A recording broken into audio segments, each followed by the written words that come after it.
Isang mapagpalang araw sa ating lahat. Ako po sa Ines Walamat ngayon na lahat panitunan para sa daily devotion na pinamagat ng laser focus. Overcome the big tree. Number 1 ay yung mga napag-aralan natin is definition. Define your God-given goals. Planning. Break goals into steps. Kaizen. Make daily progress. And yan is laser focus. Overcome the big tree. So, scripture natin ngayon is Proverbs chapter 4 verse 25 and sabi na, let your eyes look straight ahead. Fix your gaze directly before you. Tagalog. Palaging sa inaharap ang pukol ng iyong tanaw. Ito ang iyong pansin sa iyong patutunguhan. Yung katuruan natin ngayon is number 1. Overcome the big tree. Number 1. Procrastination. The power of now. Ito yung meron kang gagawin or dapat kang gawin. Pero pinipilit mo ipagpabukas na lang. Ayun yung procrastination. So, need natin ma-overcome yung ganito na. Yung palagi natin pinagpapabukas yung dapat na magawa natin ngayon. Pag nag-procrastination tayo, nawawala yung healthy balance natin, no?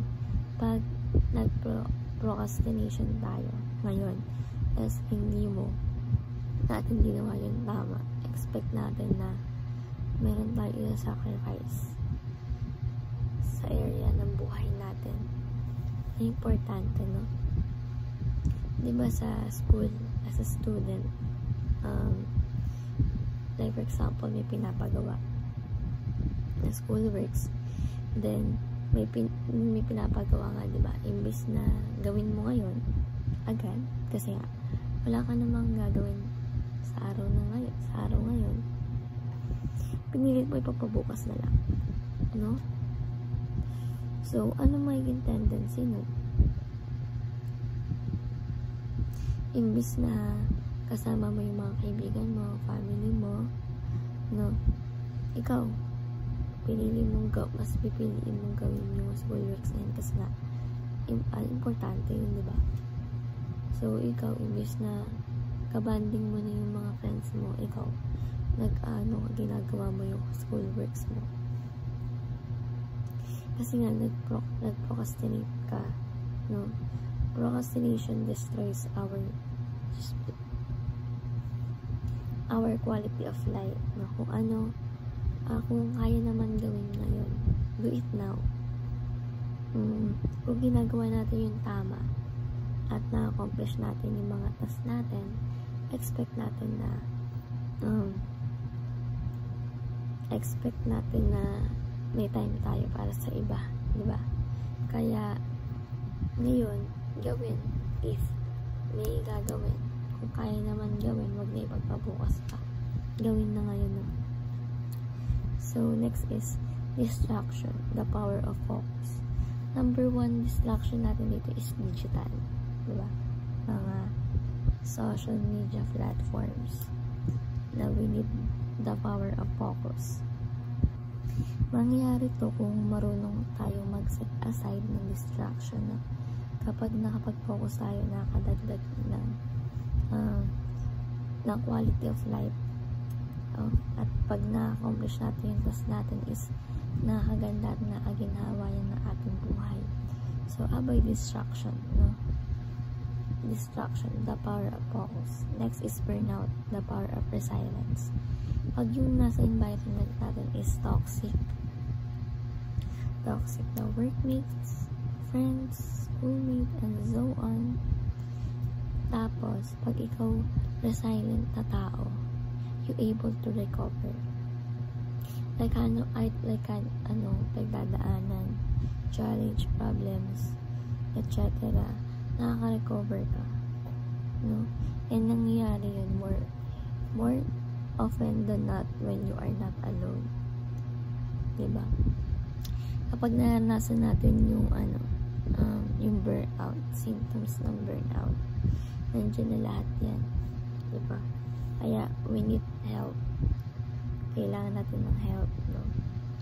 Hindi naman masamang humingi ng tulong sa iba. Diba?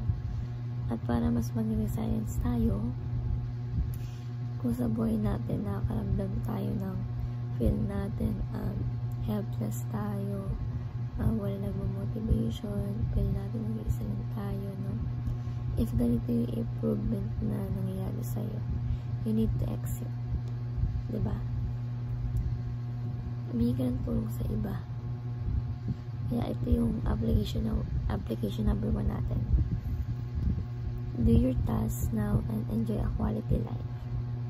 Kung meron man task ngayon, gawin mo na, no? Huwag mo na ipapabukas pa. Do your task now and enjoy a quality life. Kasi kapag ginawa mo ngayon yan, agad-agad, may quality time ka na para sa iba, diba? Pwede mo nang gawin kung ano gusto mong gawin. Diba? Hindi yung may iniisip ka pa. Kaya do your now task and enjoy a quality life. Next is, focus by setting aside all distraction. So, lahat na nakadistract sa atin, iset aside natin yan, no? Pag nagawa natin to, is nagkakaroon tayo ng quality life, magandang buhay, magandang, yun. Kasi, wala na tayong iniisip, kumbaga nagawa na natin, di ba? So, focus by setting aside all distraction. And lastly is, seek help from friends, family, and counselor. Dito, kung nahihirapan ka na, hindi naman masamang humingi ng tulong sa iba. Kung kailangan mo naman na talaga, no? Hindi naman yung friends, family, counselor, etc. Diba? Hingi tayo ng tulong kapag alam natin na hindi na natin kaya. Pero, number 1 kay God, no? Hingi tayo ng tulong kay God. Then, yun, sa friends na, family, diba? Kasi tutulungan naman tayo niyan, eh. Kung tama naman talaga yung ipapahelp natin, diba? At hindi mahirap. So, seek help from friends, family, and counselor. So, ayun na po yung ito na sa daily devotion na yung natuhan kayo, ma-share sa iba at syempre ma-apply sa ating buwan. Thank you po sa pakikinig at God bless po sa ating lahat.